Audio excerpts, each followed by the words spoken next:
베드로전서 1장 3절에서 9절까지의 말씀을 제가 받들어 봉독하도록 하겠습니다. 우리 주 예수 그리스도의 아버지 하나님을 찬송하리로다.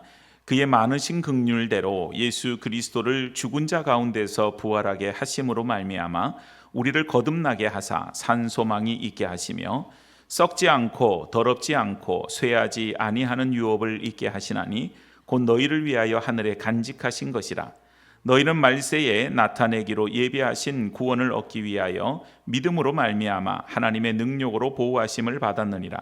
그러므로 너희가 이제 여러 가지 시험으로 말미암아 잠깐 근심하게 되지 않을 수 없으나 오히려 크게 기뻐하는도다. 너희 믿음의 확실함은 불로 연단하여도 없어질 금보다 더 귀하여 예수 그리스도께서 나타나실 때에 칭찬과 영광과 존귀를 얻게 할 것이니라.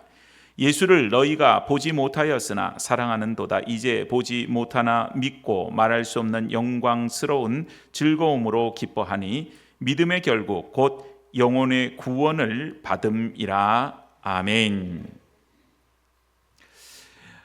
여러분, 한 주간 동안 평안하시고 잘 지내셨습니까?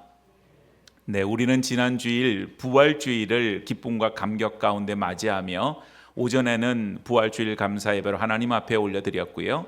또 오후에는 이 지역 중구 지역에 있는 교회들과 연합하여서 정말 제가 여태까지 이곳에 와서 함께 연합 예배를 1년에 부활절마다 드렸지만 그렇게 많은 인원들이 모여서 이렇게 예배드리는 것이 우리 교회에서 처음일 정도로 그렇게 참 이 성전을 가득 채우고 또 넘칠 만큼 그렇게 해서 참 기쁨과 감격의 예배를 드렸습니다. 그런 가운데 우리는 부활절이 되면 늘 고백합니다. 주님 다시 사셨습니다. 그리고는 우리가 지난주일 설교 제목처럼 내가 주를 보았다. 그리고는 우리는 선포하며 부활의 기쁨과 감격 속에서 살기로 결단하고 다짐하였습니다. 그런데 여러분, 월요일날 아침에 눈을 뜨시면서 어떤 생각이 드셨는지요? 월요일날 아침에 눈을 뜨면서 주님께서 부활하셨으니 부활의 기쁨과 감격으로 오늘 살아야지, 이런 소망의 마음을 품고 아침에 눈을 뜨고 그리고 하루를 살아가고 또 일주일을 살아가며 그렇게 지내셨는지요? 아마도 늘 이렇게 들려오는 소식들은 이전과 다름이 없는 소식이었을 겁니다. 뉴스를 틀면 늘 중동 지역에서 일어났던 전쟁의 문제, 그 문제로 인하여서 연결되어져 벌어지는 경제적인 어려움과 또 기름값 오른다는 얘기, 여러 가지 삶의 팍팍한 이야기들, 이런 일들을 뉴스에서 접하게 됩니다. 개인적으로도 부활절이 지났지만 여전히 우리 안에는 풀리지 않은 문제들이 있습니다. 개인의 문제도 있고 또 자녀의 문제, 여러 가지 경제적인 어려움, 또 직장에서의 중압감은 여전히 그대로 놓여져 있는 가운데에서 아마 한 주간을 보내셨을 거예요. 그래서 많은 사람들이, 많은 성도들이 예배를 드리고 나서 그리고 한 주간을 지나면서 이런 고백을 합니다. 정말 예배의 시간에는 은혜를 받고 예배의 시간에는 그런 줄 아는데 교회 문만 나서면 무거운 현실을 맞닥뜨리게 되면서 이 무거운 현실 속에 과연 우리 안에 소망이라고 하는 것이 있나, 이런 이제 의구심을 가지게 되고 질문을 하게 된다고 하는 것입니다. 도대체 우리의 소망은 무언가? 어떤 사람이 삶에 찌들어져 있는 가운데서 길을 걷다가 램프를 하나 줍게 되었대요. 여러분, 이 램프는 요즘 우리는 쓰지 않지만 이제 그 램프는 불을 밝히는 그런 도구죠. 근데 마치 예전 무슨 만화 영화 같은 데서 나오듯이 이 램프에서 요정이 나오는 거예요. 거대한 그런 그 거인 요정이. 그래서 그 요정이 나타나면 항상 묻는 게 있습니다. 네가 소원이 있느냐? 내가 소원을 하나 들어줄게. 이렇게 묻는 거죠. 그래서 이 사람이 램프를 주어서 그 거인을 만나게 돼서 거인이 묻습니다. 너 소원이 뭐냐? 소원을 들어줄게. 그랬더니 이 사람이 그런 얘기를 합니다. 요즘 아주 그 전쟁 때문에 주식이 오르락내리락 해서 내가 산 주식이 떨어질까 봐 조마조마해서 죽겠다는 거예요. 그래서 네가 내년 2027년도에 그 주식이 어떻게 될런지 그거에 대한 신문을 나한테 하나만 주면 그러면 나는 너무 좋을 것 같다고. 그리고는 자기 소원을 그거를 얘기를 했다 그래요. 그랬더니 이 거인 요정이 사라지고 조금 있다 나타나서 그 사람 손에다가 신문을 하나 딱 쥐어주더랍니다. 그래서 이 사람이 신문을 보니까 과연 1년 후에 2027년도 어느 날에 있는 그런 신문이었다는 거예요. 그래서 급히 신문을 막 넘겨서는 거기에 경제면을 딱 펴보니까 어떻게 돼 있었겠어요? 자기가 산 주식이 대박 그냥 오른 거예요. 그래서 이 사람이 손뼉을 딱 치면서 이제 나는 부자가 되었다고, 나는 이제 큰 부자가 되었으니 이제 지금 좀 어렵고 힘들고 전쟁이 나고 어째도 그래도 나는 괜찮다고 그러면서 아주 크게 기뻐했다고 하는 것입니다. 그리고 나서 이 사람이 도대체 이 신문에 또 다른 소식이 뭐가 있을까? 그리고는 신문을 뒤적뒤적 거리면서 보는데 사회면을 딱 넘겨서 보는 순간 얼굴이 하얗게 질리면서 그 자리에서 털썩 주저앉고 말았대요. 왜 그런 줄 아세요? 거기에 부고 기사에 자기 이름이 적혀 있더라는 거예요. 여러분, 세상의 소망이라고 하는 것은 어떻게 보면 일희일비하는 것이 많습니다. 내가 가지고 있는 문제 해결되면 기뻐하고 좋아하죠. 내가 삶의 어려움을 또다시 경험하게 되면 그것 때문에 좌절하고 낙심하고 절망합니다. 사람들이 눈앞에 있는 것을 가지고 소망을 이야기하곤 합니다. 그런데 여러분, 세상에 아무리 우리의 통장의 잔고에 돈이 그득하게 되어지고 또 말 그대로 이 사람처럼 주식이 아무리 오르게 되고 또 내가 작년보다 올해 더 건강하여서 내 삶의 건강에 문제도 없고 그렇게 된다고 손치더라도 우리는 죽음이라고 하는 벽 앞에 서면 우리의 소망이라고 하는 것은 결국은 썩어 없어질 것이 되어지는 것이라는 것이죠. 오늘 본문의 말씀은 바로 그 시작점이 바로 그 부분으로부터 시작합니다. 오늘 여러분 본문의 이 베드로 사도가 이 초대교회 성도들에게 쓴 편지의 내용을 보면 오늘 우리가 경험하는 삶의 상황과 하등 다를 바가 없지요. 이 당시에 보니까 성도들이 로마 제국의 그런 삶의 여러 가지 어려움을 겪고 있었다고 하는 것입니다. 곳곳으로 흩어진 나그네처럼 살았다. 여러분, 이스라엘 백성들이, 유대 사람들이 그 유대 땅을 떠나서 로마의 제국에 들어가서 그 로마의 제국의 어떤 지배를 받으면서 살아갈 때 어디에 있으나 우리는 주 예수와 동행하니 그 어디나 하늘나라 이렇게 고백하지만 이 사람들은 아무리 많은 재물을 가지고 그 어디에 있으나 그곳은 나그네의 삶밖에 되지 않는다고 하는 사실입니다. 제가 미국 생활을 그래도 10여 년 넘게 하면서 이렇게 늘 마음에 무거운 짐이 있었어요. 그게 뭐냐 하면 이곳에서 아무리 오래 살아도 이곳에서는 이방인이요 나그네 밖에는 되지 않는다고 하는 것입니다. 아무리 환경이 좋아요. 여러 가지 환경이 선진국답게 좋은 환경으로 만들어져 있다 할지라도 결국 거기에서는 나그네, 잠시 거쳤다가 갈 수밖에 없는 그런 나그네와 같은 인생이 바로 그런 삶이다라고 하는 것을 뼈저리게 느끼게 되었습니다. 오늘 여러분 베드로 사도가 보냈던 그 편지를 보냈던 그 초대교회의 사람들은요 그런 삶을 살아가는 거예요. 어디서든지 예수를 믿는다는 이유로 핍박을 당합니다. 직장에서 불이익을 당하게 되고 또한 때로는 경제적인 불이익을 당하게 되고 심지어는 사회적인 관계에서도 주변의 이웃들로부터 예수 믿는다는 이유만으로 왕따를 당하는 겁니다. 지금 중동에서 똑같은 현상인 거예요. 중동에 얼마 되지 않은 기독교인들이 예수 믿는다는 이유 때문에 공직에 나아갈 수가 없어요. 공무원이 될 수가 없어요. 예수 믿는다고 하는 것 때문에 따돌림을 당하고 예수 믿는 사람이 가게를 열게 되면 모슬렘들이 그 가게는 예수 믿는 사람 가게니까 가지 않는다고 합니다. 그런 어려움들을 겪지요. 그런 가운데 여러분 미래에 대한 소망이 있겠어요? 우리의 삶이 매일매일 소망을 가진다고 하는 것은 뭔가 좀 나아질 것이다 라고 하는 것이 있어야 되는데 초대교회 성도들이나 지금 우리의 삶을 보면 한 치 앞을 내다볼 수가 없고 소망이 아닌 절망 가운데 놓여져 있다고 하는 것입니다. 베드로는 그들에게 위로의 기술을 말하고 있지 않아요. 위로를 말하고 있지 않아요. 오늘 베드로는 그들에게 뭘 선포하느냐? 산 소망.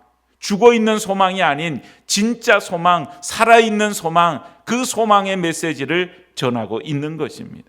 그래서 여러분 그 삶의 그 산 소망을 선포하는 중심되는 내기가 바로 이거예요. 우리의 삶의 상황이 아무리 절망적이라도 그것이 끝이 아니라 하나님의 새로운 역사의 시작점이 되어진다고 하는 사실이에요. 오늘 여러분 우리의 삶에 절망스러울 때가 있죠. 어떤 순간에 건강이 무너져요. 어떤 순간에는 헤어나오지 못할 만한 그런 늪처럼 우리가 경제적인 절망 가운데 빠져요. 또한 사회적으로 살아갈 때 매일매일이 내 마음이 어렵고 힘들어서 절망 가운데 놓여질 때가 있어요. 그런데 여러분, 그것은 끝이 아니라 하나님의 역사가 시작되는 시작점이 되어질 줄로 믿습니다.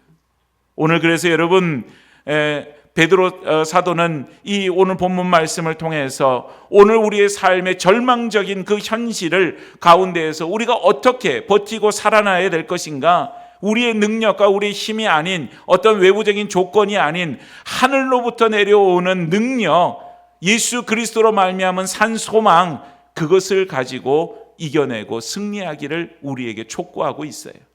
오늘 이 말씀은 우리에게도 동일한 말씀입니다. 우리 모두가 다 예수 그리스도의 그 산 소망으로 승리하는 주의 백성들이 다 되어지기를 주의 이름으로 축복합니다. 먼저 우리 첫 번째 기억해야 될 것은 산 소망으로 우리는 거듭난 삶을 살아야 한다고 하는 것입니다. 오늘 본문에서 베드로는요, 그냥 괜찮아, 다 잘 될 거야, 그러는 어떻게 보면은 그냥 하는 위로의 말, 그것이 아니에요. 정말 이 산 소망이라고 하는 것으로 우리가 진짜 소망을 가지려면 우리가 어떤 삶을 살아야 되냐, 그 가운데서 첫 번째가 거듭나야 된다, 이걸 말해주는 거예요. 3절 말씀을 다시 봅니다. 3절 말씀에 우리 주 예수 그리스도의 아버지 하나님을 찬송하리로다. 그의 많으신 긍휼대로 예수 그리스도를 죽은 자 가운데서 부활하게 하심으로 말미암아 우리를 거듭나게 하사 산 소망이 있게 하시며. 우리는 본래 소망이 없던 자들이었습니다. 죄의 삭은 뭐예요? 사망이에요. 우리는 죽음 앞에서 소망이 없는 자들이었고 그냥 이 땅에서의 삶을 살아가다가 그 가운데 어느 순간에 죽음을 이르게 되어질 때 우리는 그냥 절망 가운데에서 놓여질 수밖에 없는 그런 존재라고 하는 것입니다. 그런데 하나님이 우리를 어떻게 여기셨다 그랬느냐? 여기에 보니까 그의 많으신 긍휼대로. 긍휼이라고 하는 게 뭐예요? 누구를 불쌍히 여기는 마음이에요. 하나님이 우리 모든 주의 백성들을 불쌍히 여기셔서 그래서 누구를 보내주셨어요? 하나밖에 없는 독생자 예수 그리스도를 우리 가운데 보내주신 것입니다. 그래서 죽을 수밖에 없는 우리들이 예수 그리스도의 그 십자가의 피 흘리심의 그 권세로 말미암아 우리의 죄가 씻김을 받게 되고 구원을 얻게 된 것이죠. 그런데 예수님이 그냥 십자가에 죽으셔서 끝났으면 우리의 죄는 씻음을 받았을지 모르지만 그 다음이 어떻게 되냐는 거예요. 그런데 예수님은 죽으신 지 3일 만에 어떻게 되셨어요? 부활하셨어요.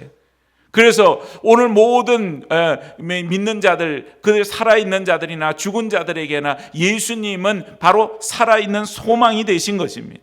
그래서 오늘 본문 말씀에 의하면 그 많으신 긍휼대로 예수 그리스도를 죽은 자 가운데서 부활하시게 하심으로 말미암아 우리를 어떻게 하셨다고요? 거듭나게 하셨다. 이전에는 일희일비하던 삶이었어요. 그냥 하나 뭐가 풀리고 좋으면 그것 때문에 소망이고 그것 때문에 박수를 치고 그것 때문에 웃지만 또 신면 한편에 내 부고 기사가 나면 그것 때문에 절망하는 거예요.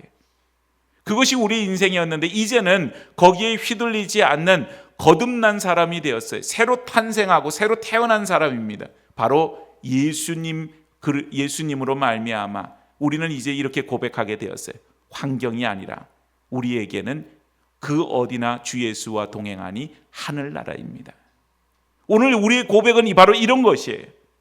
오늘 이 소망은 그냥 죽어있는 계명이 아니라 우리 가운데 산 소망. 그래서 여러분, 이 산 소망은요, 내가 붙드는 소망이 아니에요. 우리가 절망 가운데에서 살려면 그 소망을 우리가 붙들어야 된다 그래요. 이 소망을 붙들어야지 내가 죽지 않지. 그런데 진짜 산 소망은 산 소망 되시는 예수 그리스도께서 우리를 붙들어 주시는 겁니다. 오늘 여러분, 거듭난 주의 백성, 예수 믿고 나서 우리의 생각이 바뀌어져요. 마치 사울이 바울 된 것처럼 우리의 생각과 우리의 전체가 다 바꾸어져요. 그것도 얼마나 바꾸어지느냐? 조금 바뀌어진 게 아니라 180도로 완전히 바뀌어져요. 그렇게 바뀌어지게 되면 우리 안에 산소망이 되신 예수님을 만나게 되고 그 산소망이신 예수님께서 우리의 삶을 붙들어 주시는 것을 우리는 날마다 경험하게 되어질 줄로 믿습니다. 일본의 국민 작가라고 얘기하는 미우라 아야코라고 하는 분이 있습니다. 이분은 젊었을 때 폐결핵과 척추 질환으로 무려 13년 동안이나 병상에서 누워서 지냈다 그래요. 그러니까 여러분, 젊은 시절에 이렇게 13년을 보낼 때에 그에게는 사랑하는 약혼자가 있었는데 약혼자가 떠나가 버렸어요. 또 부모님의 연세는 점점 들어가서 옆에서 간호를 하기 어려울 정도로 지금 그런 상황에 접어들게 되어집니다. 그녀의 인생은 그렇게 오랜 13년간의 병투병을 통해서 끝난 거나 다름이 없다, 이렇게 생각이 되어지는 거예요. 그래서 얼마나 절망이 깊었는지 자살을 시도하기까지 했다고 하는 거예요. 그러지 않겠어요? 그 절망적인 순간에 나에게는 소망이 없다 이렇게 생각하니까. 근데 그 순간에 친구가 이 미우라 아야코에게 와서 전도를 합니다. 하나님은 너를 사랑해. 하나님 너를 사랑해. 그런데 그냥 하는 얘기일수록처럼 들릴 수 있는 이 말이 그녀의 귀에 꽂혔어요. 그리고는 그의 마음이 변화되었어요. 그 말 한마디에 예수님을 맞이하게 되고 영접하게 되고 구원받은 주님의 백성으로 이렇게 세워지게 되면서 그의 마음은 완전한 변화를 일으키게 됩니다. 그런데 여러분, 재미난 건 뭔지 아세요? 우리가 기대할 때는 이런 거죠. 미우라 아야코가 13년 동안 병투병을 하다가 예수님 영접하고 만났으면 그 병이 고침을 받아야 돼. 그래서 어느 날 갑자기 병상에서 내려오면서 할렐루야 그러면서 나오면 와, 살아계신 하나님, 이렇게 우리가 생각하는데 이분의 삶의 상황은 아무것도 달라진 게 없어요. 병이 여전히 그 몸속에 있습니다. 여전히 침대에서 내려올 수 없어요. 그런데 뭐가 산소망이고 뭐가 변화되어졌다고 하는 것입니까? 이분 안에 예수님을 만나게 되는 것으로 인해서 산소망이 생기니까요, 절망이 사라지게 되었어요. 그러면서 내가 이 병상에서 그냥 이렇게 허송세월하거나 그냥 보내지 않고 내가 뭘 해봐야 되겠다라고 하는 의욕이 생기기 시작했어요. 그러면서 이분이 글을 쓰기를 시작한 거예요. 거기에서. 아까 제가 말했죠. 미우라 아야코는 일본의 국민 작가라고 얘기를 합니다. 그런 정도로 이분은 글 쓰는 탁월한 재능이 있었는데 병상 생활 동안에 잊어버렸던 이것을 다시 시작하기 시작한 거예요. 그러면서 그 유명한 소설인 빙점이라고 하는 책을 발간을 하게 되었다고 하는 것입니다. 이분이 나중에 이런 고백을 합니다. 병들지 않고는 믿을 수 없는 사랑이 있습니다. 아프지 않고는 들을 수 없는 하늘의 소리가 있습니다.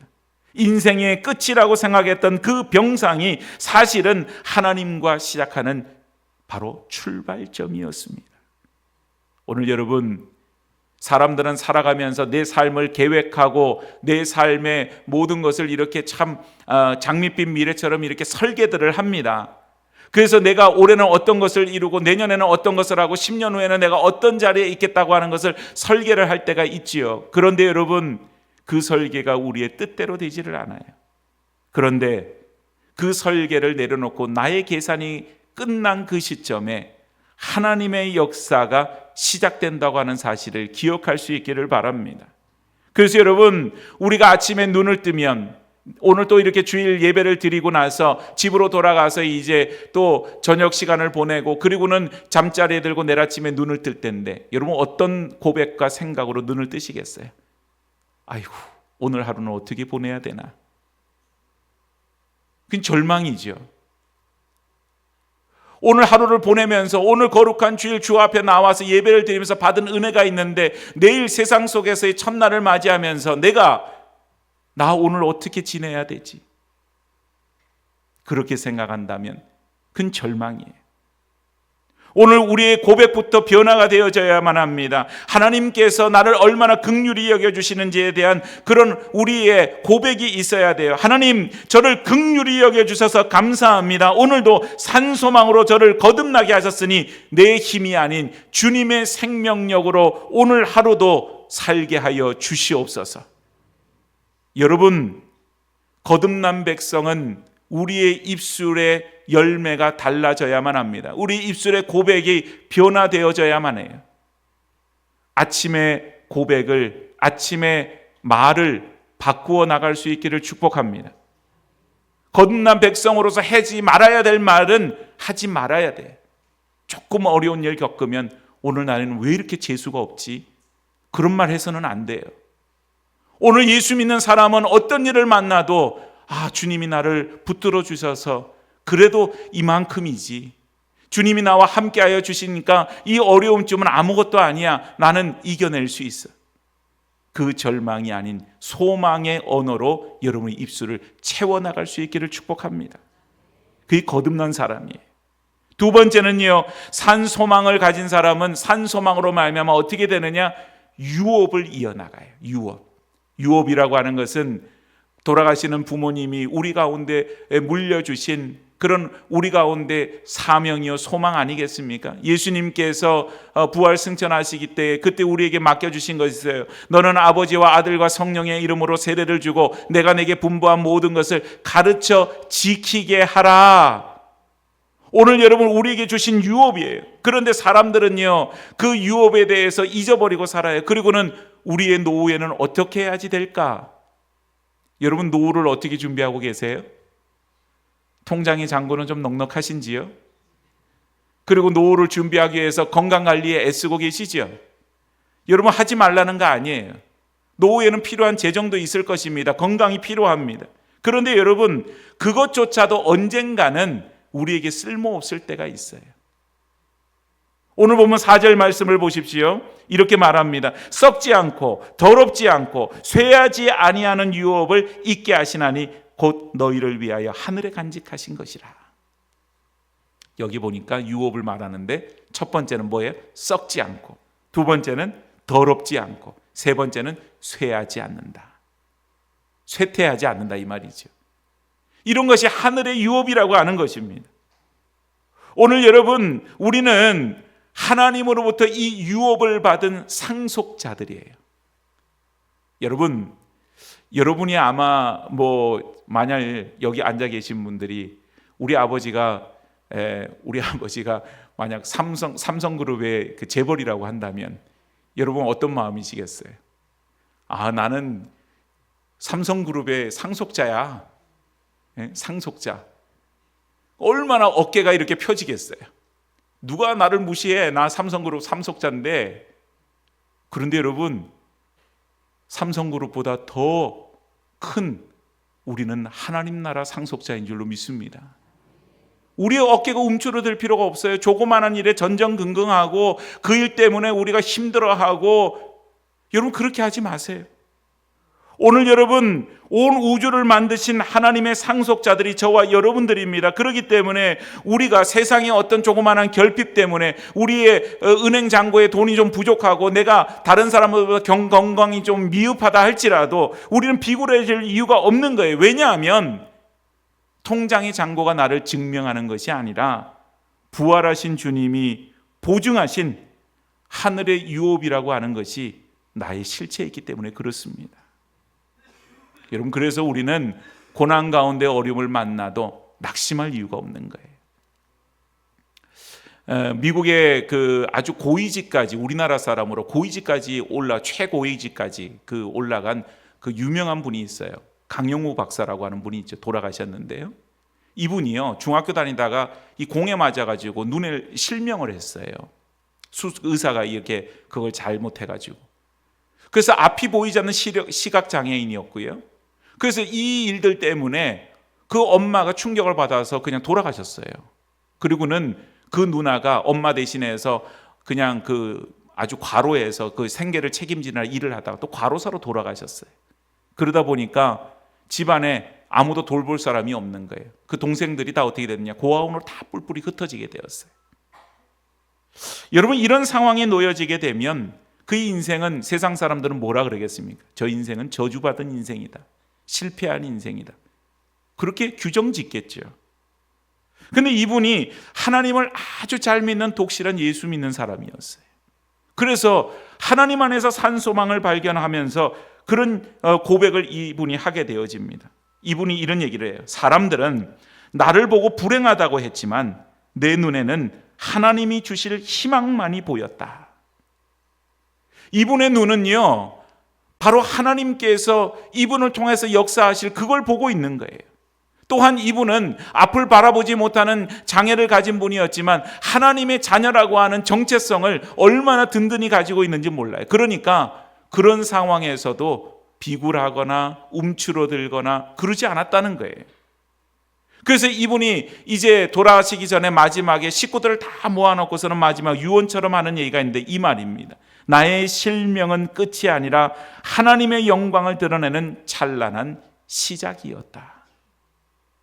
오늘 앞을 보지 못하는 그를 통하여서 하나님이 역사하신 거예요. 그래서 미국 국무부의 차관보까지 그가 올라갔던 아주 입지전적인 그런 인물이었다는 것입니다. 오늘 여러분, 우리 통장의 잔고가 좀 부족하면 어떻습니까? 몸이 예전만 못하게 몸이 점점 쇠약해져서 할 수 있는 것보다 할 수 없는 것이 좀 많아지는 그런 상황에 놓여지는 것 자연스러운 일이 될 수 있을 것입니다. 우리에게 중요한 것은 우리에게 영원한 하늘의 유업, 하나님 나라의 유업을 잊고 있느냐, 그 상속자라 살고 있느냐, 그렇지 않느냐, 그게 우리 가운데 더 중요한 일이겠죠. 세상의 평가는 보이는 대로 하는 거예요. 저분은 연세가 저렇게 들었구나. 어떤 분은 나이가 100세에 가까우는데 허리가 꼿꼿하고 아주 그냥 지팡이도 짚지 않고 잘 걸어 다니시고 남들이 보면은 한 80대 초반이라고 해도 믿기지 않을 정도로 그런 건강을 유지하고 있는 분도 있지요. 부러움의 대상이 되겠죠. 그런데 여러분, 우리는 그리 아니한다 할지라도 괜찮습니다. 왜냐하면 우리는 하나님 나라 상속자이기 때문에 그래요. 오늘 한 주간 동안 세상에는 여러 가지 조건을 가지고 우리를 평가할 수 있어요. 그러나 세상의 어떤 조건에도 우리가 흔들리지 아니하고 오늘 우리에게는 이런 고백이 있어야 됩니다. 한번 따라하겠습니다. 나는 하늘 시민권을 가진 사람이다. 이게 얼마나 커다란 권세인지 몰라요. 하나님 나라 시민권을 가지고 세상을 살아가며 하나님 나라 그 유업을 이어나가는 그 사명을 가진 막중한 사람들, 바로 저와 여러분들 한 분 한 분이세요. 세상에서 보면 내가 뭐 공직에 있는 것도 아니고 권세가 있는 것도 아니고 뭐 엄청난 뭐가 자리에 있는 것도 아니고 나 보잘것없는 사람이야. 세상 사람들은 그렇게 말할 수 있지요. 그런데 여러분, 하나님 나라 시민권은 돈으로도 못 사는 거예요. 힘으로도 안 되는 거예요. 오직 거듭나야 가는 나라, 믿음으로 가는 나라, 그 나라 하나님 나라 아닙니까? 오늘 오후에 우리가 교회 묘지에서 추모 예배를 드리지만 우리의 믿음의 선진들을 그곳에서 만나기를 원하는 거예요. 그분들이 평생을 예수 믿고 살다가 지금 어떻게 보면 그분들이나 예수 안 믿는 사람들이나 똑같이 그냥 묻혀 있는 것 같아도 그 육신은 똑같아 보여도 그의 영혼은 어때요? 전혀 다른 거예요. 하나님 나라 들어가서 주님 앞에 계시는 것입니다. 오늘 우리 모두가 다 그런 산 소망으로 우리 가운데 하나님이 우리 가운데 베풀어 주신 그 유업을 이어나가는 일에 헌신하는 주의 백성들이 되어져야 할 줄로 믿습니다. 마지막 세 번째는요, 산 소망으로 우리의 믿음을 연단해야만 합니다. 오늘 본문 6절 말씀에 보니까 베드로가 이런 말을 합니다. 그러므로 너희가 이제 여러 가지 시험으로 말미암아 잠깐 근심하게 되지 않을 수 없으나 오히려 크게 기뻐하는도다. 여러분, 예수 믿으면 고난이 없어요? 예수 믿으면 어려움이 없어요? 그렇지 않잖아요. 소망은 있어도 그 어려움이 있는 거예요. 예수 믿어도 병원에 가요. 아파요. 우리 아까도 교우들 얘기했지만 병원에 가는 거예요. 예수를 믿어도 우리의 삶에 문제가 있어요. 경제적인 어려움을 만나요. 그런데 이런 눈물의 골짜기를 지나는 시간들 속에서도 우리에게는 그것이 그냥 눈물의 시간이 아니라는 것입니다. 오늘 보면 7절 말씀을 보시죠. 7절 말씀에 너희 믿음의 확실함은 불로 연단하여도 없어질 금보다 더 귀하여 예수 그리스도께서 나타나실 때의 영광과 칭찬과 영광과 존귀를 얻게 할 것이니라. 금을 재련을 합니다. 불을 떼서 풀무불로 막 달구는 거예요. 왜요? 금을 태우기 위해서인가요? 아니에요. 불순물을 태우는 거죠. 불순물을 태우고 나면 그 금이 정금이 됩니다. 순금이 되어지죠. 오늘 우리 인생의 이 고난의 어려움들이 하나님의 용광로 안에서 태워져요. 그래서 우리 가운데 있는 세속적이고 가짜 같은 그런 소망들, 세상의 욕심들, 이런 것들을 다 태워버리고 결국에는 우리의 삶이 어떻게 됩니까? 정금같이. 그래서 욥이 고백하는 것처럼 그가 나를 단련하신 후에 내가 어떻게 해요? 정금같이 나오리라. 정금같이, 순금같이, 불순물이 없는 그 금같이 나오리라. 사랑하는 여러분, 오늘 우리 가운데 감당하기 어려운 그런 고난과 시련이 있을 때 우리는 흔히 이런 얘기를 합니다. 왜? 해필이면 왜? 왜 나한테만? 왜 나한테만? 그러나 여러분, 우리의 고난의 시간을 우리는 눈물의 골짜기로 인하여서 통과하겠지만 그 통과한 후에는 결국은 우리는 순결하고도 정금과 같은 진짜 믿음의 소유자가 되어지게 될 것입니다. 오늘이 우리 가운데 고통스러운 날이 된다 할지라도 그 날은 우리가 믿음을 잃어버리지 않을 때 믿음이 시작되어지는 첫날이 될 겁니다. 사랑하는 여러분, 오늘 하나님 앞에서 살아가는 모든 성도의 삶이 녹록지가 않아요. 한 주도 어떻게 보면 이번 주는 뭐 교회 이런저런 행사도 다 이제 끝났고 다 이제 별일 없겠지. 한 주도 그런 날이 없어요. 한 주도. 그런데 여러분, 우리 인생이 그런 것 같아요. 이 문제 이겨나가고 나면 그 다음 괜찮겠지. 근데 또 다른 문제가 또 파도처럼 오는 거예요. 그런데 여러분, 그게 우리의 삶의 뭐 어려움이고 문제인가요? 어차피 우리는 그런 과정을 겪어요. 우리의 중요한 것은 여러 가지 삶의 어려운 문제 속에서도 우리의 눈물을 닦아주시고 우리의 손을 붙들어 주시는 하나님, 그 하나님께서 산소망이 되셔서 우리에게 절망 가운데 우리가 있을 적에 우리 가운데 진짜 소망을 이끌어 주시는 그 주님 예수 그리스도, 그분으로 말미암아 살아가게 될 때 우리 인생의 고백은 말 그대로 그 어디나 하늘나라가 되어질 줄로 믿습니다. 오늘 여러분 부활절 모든 일들을 지난주에 끝냈어요. 행사들을 잘 마쳤죠. 부활절이 끝이 아니에요. 새로운 시작인 것입니다. 우리의 삶의 문제들을 다 해결하여서 이제 끝이다 아닙니다. 새로운 시작입니다. 오늘 우리의 모든 일들이 절망적인 가운데에서 이제 내 인생은 끝이로구나 아니에요. 주님께서는 십자가에서 마지막 말씀하신 것은 이제 끝났다가 아니라 다 이루셨다입니다. 오늘 하나님께서 우리의 삶을 이루고 계시는 줄로 믿습니다. 오늘 하나님께서 산소망이 되셔서 우리 모든 성도들의 삶을 일으켜 세워주시고 그 가운데에 하나님이 주시는 힘과 능력으로 오늘도 살아갈 수 있는 주님의 백성들 다 되어질 수 있기를 주님의 이름으로 축복합니다. 우리 한번 같이 찬양하겠습니다.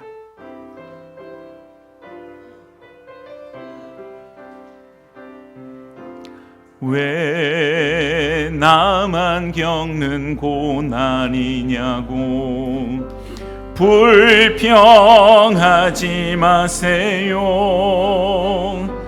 고난의 뒤편에 있는 주님이 주실 축복 미리 보면서 감사하세요.